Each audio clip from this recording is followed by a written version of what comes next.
আসসালামু আলাইকুম, আশা করি সবাই ভালো আছেন। আজকে আমি শিলং মাছের ভাপারা বা হাতে মাখা শিলং মাছ রান্না করব।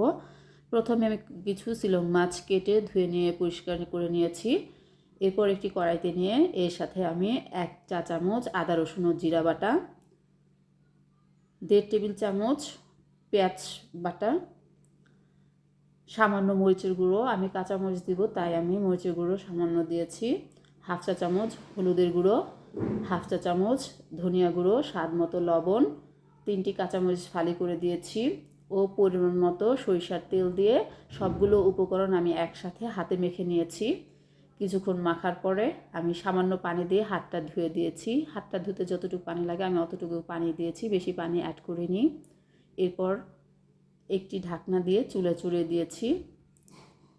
দেখছেন আমি কিভাবে সামান্য পানি দিয়ে হাতটা ধুয়ে দিয়েছি।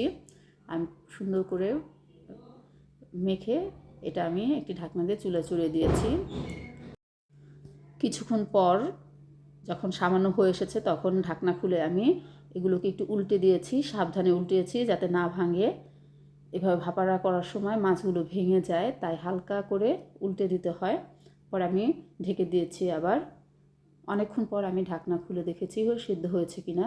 যখন দেখেছি সেদ্ধ হয়ে গেছে, মাখা মাখা ঝোল রেখে আমি উপরে ধনিয়া পাতা কুচি দিয়ে কিছুক্ষণ রেখে চুলা থেকে নামিয়ে নিয়েছি। সবাই ভালো থাকবেন। আল্লাহ হাফেজ।